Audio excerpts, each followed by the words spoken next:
Hey everyone, I'm BiTWXan, your host for the 2019 Ichiban Gamer Club Overwatch Nonsense Cup. Man, that's a mouthful. Joining me is Mezentius. Ew. So in this video, we plan to do a breakdown of kind of like all the teams, refreshment of the rules for this year's Nonsense Cup, and kind of like break down also like logos and like how the teams are stacked and stuff like that. Yeah. So just a quick reminder, of the rules of this year's Overwatch Cup. So after all those things are set up, like the top 4 teams with the highest overall points at the end of the season move on to the playoffs. The number 1 seed takes on the number 4 seed, and the number 2 seed takes on the number 3 seed. Yep, and those winners in the semifinals go on to the championship round, where the winner will be the champion of the 2019 Overwatch Nonsense Cup. Exciting stuff. Yeah. So that's gonna be our first ever, champion. We'll see who takes it. It's gonna be, like overall just tournament rules by the time we get to that point. Yeah. So we'll see. Now that we got put that out the way, we can take a look at our teams here. So first up, you take a look at my team, BiTWXan. Yes. I have dubbed them the Mighty Don't Lose, and you can see my logo here. This is the team logo. Yeah, looks pretty nice. My all my favorite colors are represented here. And then kind of a quick breakdown of my team, who I drafted. So I have at my attackers, I have Tracer, Doomfist, and Ashe. I would say pretty good. Pretty good team. At support, I have Ana. And at my tank, I have D.Va, which wasn't a surprise to anybody when I made that pick. That's probably your most go-to tank, D.Va. That's gonna be a hard one for most people to get over, because you are very well versed with how to use D.Va. She is my most used character. Time played and games won, she's up there for me. I would say Tracer's probably high in top 5, at least for you. Yeah, she's probably top 3. She's probably top 3 as far as wins and usage. So as far as characters you use, it's pretty well rounded on your expertise on these characters. That, and I was going for well-rounded team in general. It's kind of where I was going for, as far as keeping distance with Ashe, of course, getting in with Doomfist, and movement with Tracer. Ana, she's just the best healer I can use. So I don't know how it's going to fare against the other support characters, especially some of the other ones we'll talk about later. And then D.Va, you already pointed out, she's my highest, used character. She has mobility, she has strength. So in a 1v1 match, she's kind of favorable in that sense. Yeah. So I mean, as far as attackers go for your teams, I think for most teams, it's going to come down to the matchups. Yes. And because who can play against who, who's good against who, and you don't know until you're in the match who your opponent's going to be using. Exactly. Especially, with, like you said, the attackers, because there's 3 of them. So it's super, more diverse than the tanks or the supports, which is kind of limited, and we only have 1 of each. Yeah, so you know what you're getting into beforehand. Yeah. There's going to be a big rock, paper, scissor aspect when when we're going into these games. But we'll move on to your team, actually, the Madigan Knights. Yeah, my team. Yeah, the Madigan Knights. There's the logo created by Zan himself. Yep. Incorporated all your favorite colors as well. Yeah. And my team, we have my attackers, Sombra, Bastion, and Hanzo. And then my support character, Zenyatta, and my tank is Zarya, which myself, I feel like it's also a pretty well-rounded team. Well, what was your thought process picking this team, other than sniping and trolling picks here? Well, my thought process, a lot of it was going into countering other people's strongest players. Well, apart from my support and my tank, which are my go-tos for those 2 classes, are Zenyatta and Zarya. Mm-hmm. But for my attackers, a lot of it was based on countering other people's picks. Okay. If I know someone's good for a particular attacker, I picked an attacker I felt would work well against that person. That makes sense. And you got some of the best ones to do it, to be honest. Like, yeah. Like Sombra counters so many people. Bastion is a fucking asshole to try to get through. And Hanzo is incredibly strong, especially if you get a one shot directly on squishies. In the right hands, Hanzo is very good. I don't know if my hands are those hands, but we'll see. Yeah. How do you feel about Zenyatta as a support character? Because he has the disadvantage of being slow. He's usually kind of one of the healers that has to be kind of taken care of and has to keep the distance. So how do you feel going in with him? Zenyatta it all depends on how you play with him. For me, he can be very powerful if you're very accurate with headshots. Jonak shows that, he's incredibly. Yeah. The speed is a disadvantage, but you have also the advantage of no footsteps. So you have someone who relies on noise, like where their characters are. He can sneak up on people pretty well. It's true. That is true. And Zarya, like you're one of your top used tanks. Yeah. How do you think she'll favor in that division?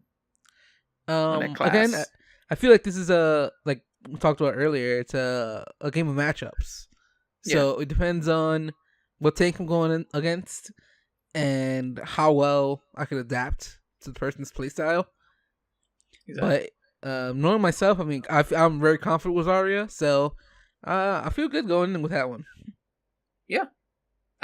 She's a great pick. She's pretty strong. She's always been known as a diva counter. We'll see if that's going to hold true. But okay. We'll move on to Team Kehao, or Kehao's team, called Team Get High. There's the logo. Her favorite leaf there. Like, it's just a leaf. It's just a leaf. There's nothing dubious about that at all. It's based off her team captain. Yep. Which and her attackers. I would say that her attackers, probably her team captain is gonna be, her attackers are Fada, Widow, and Soldier 76, and her team captain is definitely Fada. Yeah, she's probably the deadliest one with Fada out of all of us. Deadliest person just in general. Like, from what I see a lot of Overwatch players, she's not too far off from being like up there with people who use Fada. And I think she's, out of everybody that out of all of us that we're playing within ourselves, she's probably the one that we most fear her using. Or like, she's the character that we fear the most of anybody using. Like, there's nobody, like, all of us have characters and we're just like, oh, okay, they're good and stuff like that. But when we're all anticipating the time when she picks Fada, because we know how deadly she can be with that. And like, a lot of us are making our attack picks as far as like other matchups, anticipating going against her and seeing when we get that matchup. It's like you mentioned it kind of earlier, how like I was like going towards like trolley picks or picking other people's things. During the draft, I think I mentioned this as well. It's like I almost picked Fada in the first round just so Kehao wouldn't do it.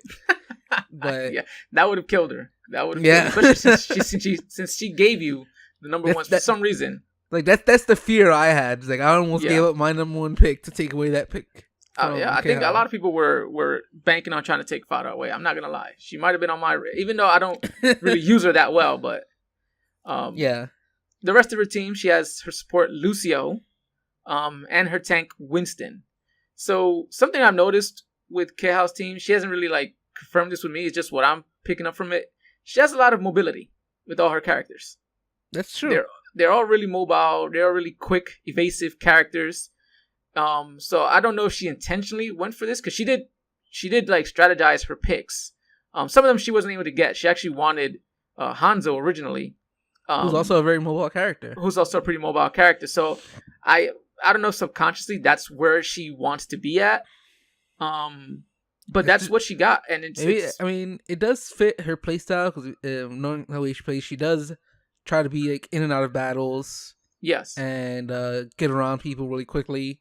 Yes, so it would fit her playstyle to be very mobile. Yeah, it makes sense for her to get in there, and so breaking it down, like looking at Lucio as a support character, he's probably one of the most well balanced support. I'm just talking about in regards of like a 1v1 support battle. I'm not talking about the overall game of Overwatch.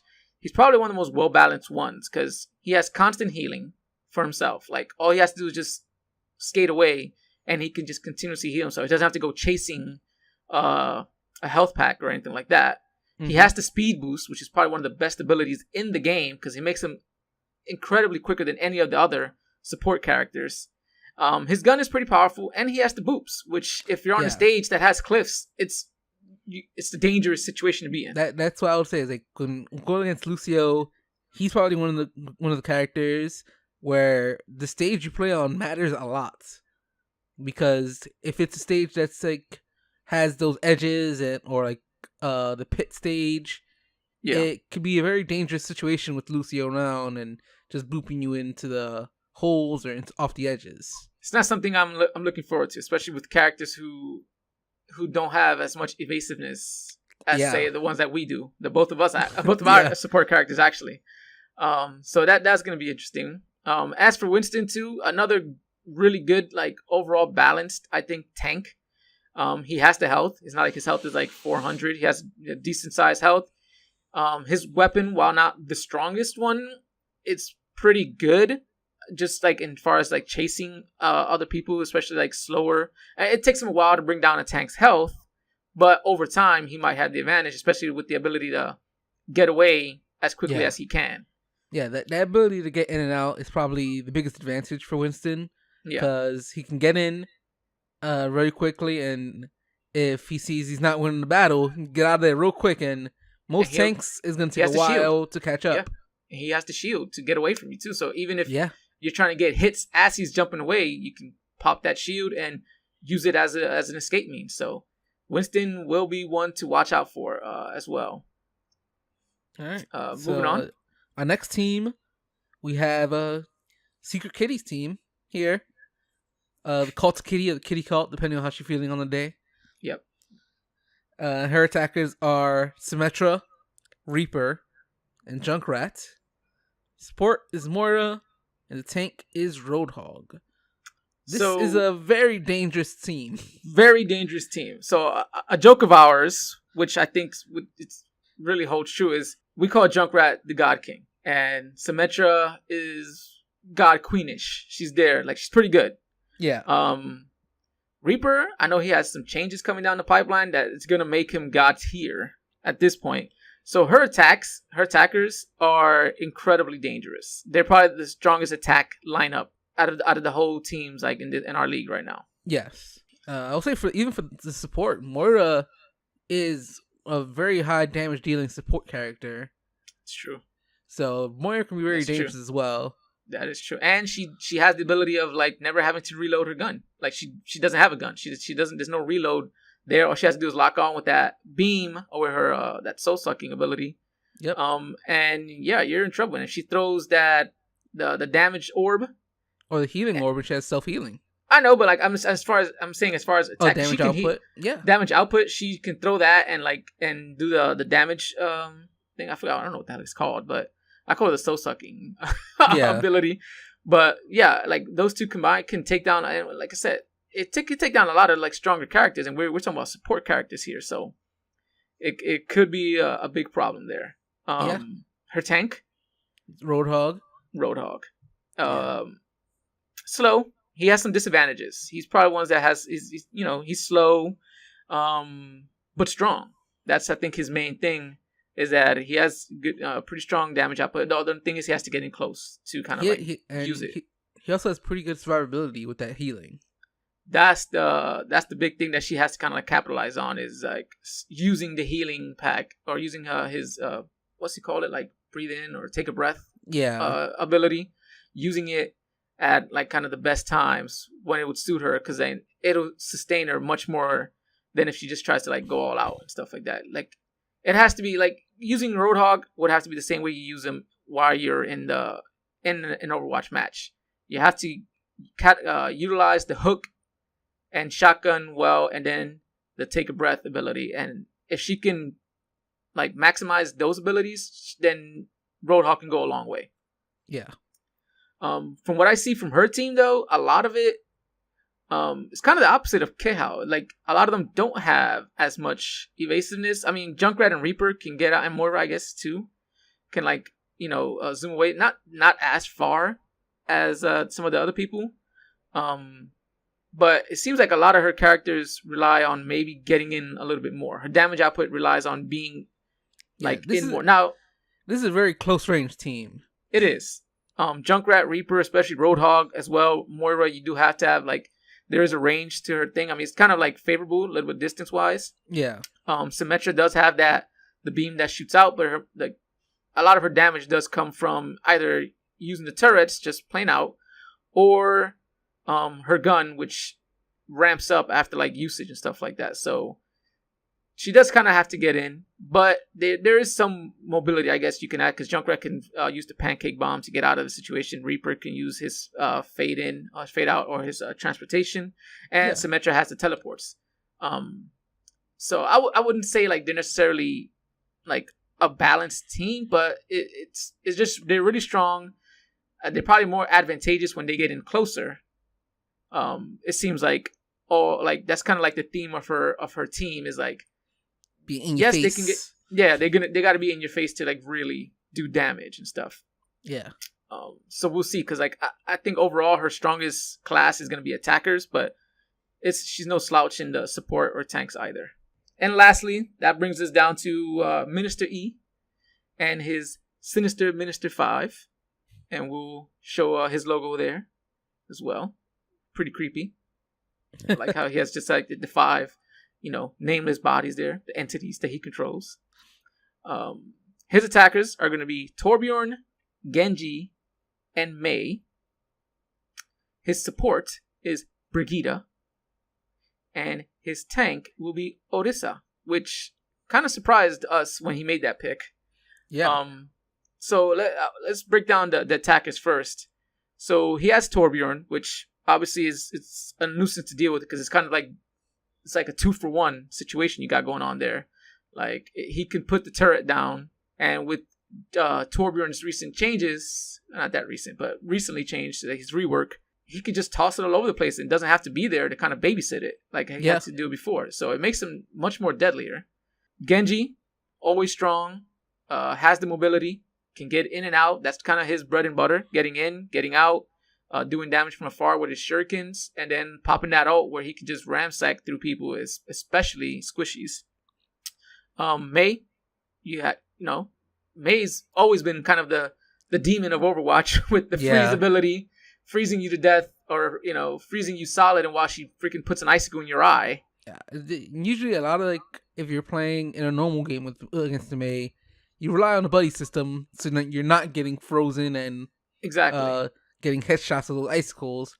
There is no buddy system here on these only runs. You're on alone there. So if she can sneak up on you and start freezing you, you might as well. It's at the discretion of E at that point whether or not he's gonna kill you. To be honest, if he doesn't shoot the icicle, or he misses in some way, or doesn't kill you for some reason, then you might have a chance to get away.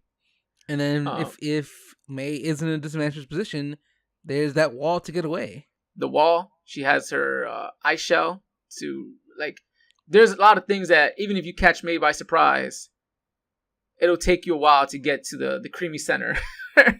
Of Mei, because she has so many ways to kind of get out of a sticky situation. Yeah. I mean, talking about how these characters go into certain players' playstyle. You can see a lot of these characters, at least with Torbjorn, Mei, fits, even Genji fits E's playstyle of getting away and not being the direct cause of damage.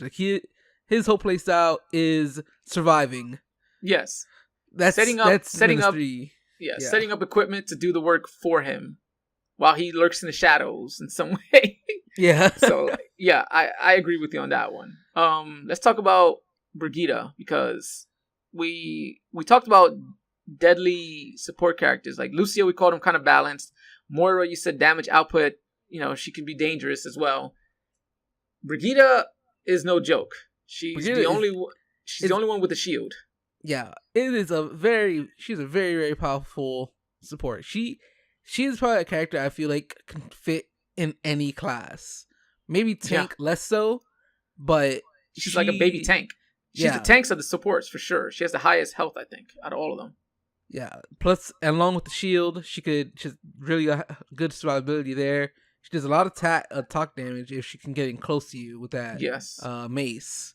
Yeah. And she's a pretty good support, but I mean, as far as this game, the 1v1s are concerned, it's not as much in play of how she can heal other people, but she could fit any role. Yeah. She can heal herself. So if you're in an engagement with her, it's going to be a lot of work to bring down her health because she's constantly healing as she's hitting you. So, yes. And if you try to play the distance game, the shield comes into play.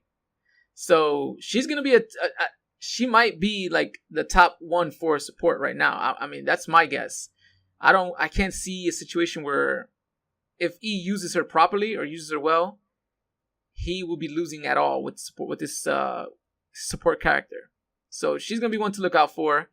I don't know what matchup is not in her favor, but we'll see. Because like I think you made the point earlier, characters are characters, but they're just the tools. It's how you use them that determines whether or not somebody wins or loses. So it's going to be up to E to see like how he uses Brigitte, and if that's going to get him the W's, or he can, maybe he won't be as well versed, or he'll have slip ups and stuff like that. Yeah. And now his tank. So we talked about this earlier, kind of mentioning it. We were all kind of surprised where he made the Orisa pick. Mainly because he mains Winston so hard. Or and Hammond. Yeah. Like he's a big fan of Winston. He's a big fan of Wrecking Ball. But he chose Orisa. Which is a very strategic pick on, if I say so. Like I feel like Orisa is a very good self-supporting tank. I guess she does have the shield. She does have the golden body ability where it adds some shield to her, or some armor to her life and stuff like that. Yeah. But it's just weird because it's kind of the opposite of what E plays. He's not really a stand and fight character or player. Like we mentioned before, he's more of a let things handle himself, handle it or creep in and attack kind of character, where Winston and especially Wrecking Ball, has that ability more, where he's so quick to get away and to get in that we would have thought he would have gone with him, but he went with Orisa. Now Orisa isn't bad. It's just that it's a weird combination of play styles because he doesn't play that. So it was unexpected.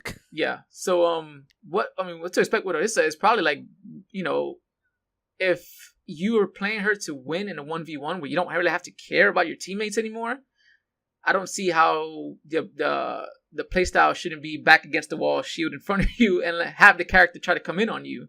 Because that's where Otis is best at, where she can just pin herself to a wall, make sure there's no way somebody can get in from behind you, put the shield in front of you, and start blasting away. The only disadvantage there is that Otis is she's kind of at the beckoning of her shield, right? Mm-hmm. So let's say somebody else is there, like another tank or whatever, like we don't have to go to you. We can just wait. Yeah, that's how I'd say. I think the best advantage best strategy against this, against E using Orisa would be score a point fast first. Yeah. Because then he has to come after you. He has to, yes. If E's ever in the lead, he's gonna sit back, put his back against the wall, put his shield up, and wait for you. Because that's what he needs to do to win. Pretty much. So yeah, that's kind of it all. It's something to look forward to. See how everybody's gonna use them and how everybody's gonna use their characters and what actually happens when the games start. Which hopefully will be next week. I think we can say it'll be next week after this video. I think we'll have them coming out. So it's gonna be pretty exciting stuff. What do you anticipate? I mean, I know you're in it, Mez. Yeah. So I mean, you anticipate, of course, you'll be rooting for yourself. But other than that, what do you anticipate, this breaking down and how going forward, how is it all going to shake up and stuff like that? What are your expectations for this league? Because this is just something we started trying to just have fun with it and stuff like that. Something completely new for us. Yeah, I would say, I mean, it's gonna be a lot of fun knowing all of us do we play. The most probably feared opponent for me is probably K-Hell, because I think she has the most Overwatch experience. Mm-hmm.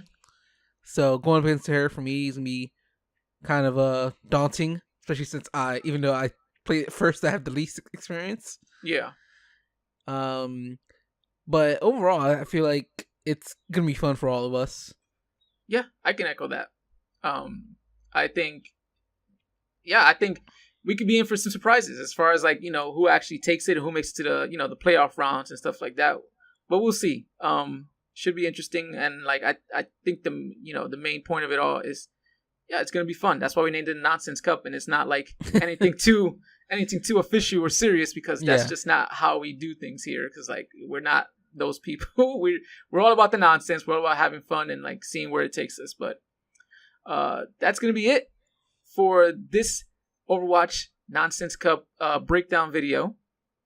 Like I said, tune in next week for the beginnings of the 2019 Overwatch Nonsense Cup, the first season, and see who's gonna be taking on who. Like I said, should we talk about the schedule or just leave it tentative or leave it like as it? Because I think it should be a mystery as to who takes on who every week. I don't know. What do you think? Yeah. Let's leave it a mystery, so that way it doesn't get spoiled. We'll see who the matchups are, and then maybe somewhere down the road we'll release a schedule. But for now we'll keep it a mystery to see who's taking on who, and that way it'll be more fun that way.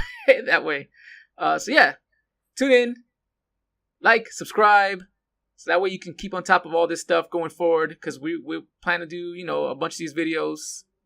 Going down the line, try to have at least a full season's worth of them. But I'd like to thank Mez for joining me. Mez, anything else before we sign off here? No. Hopefully everyone enjoys the videos. Yeah. And we can do some more of these stuff. Yeah, we're trying to do putting a lot of work into it. So hopefully everybody does enjoy it. And hopefully we get to do like other different stuff if this Overwatch Cup takes off, or we have fun doing it. Maybe we'll do other different stuff. But all right, I've been BiTWXan, and this has been the 2019 Ichiban Gamer Club Nonsense Overwatch Cup breakdown video. Please tune into next week's video. It'll be there. It'll be the first matchup of the season. So tune in. See you later.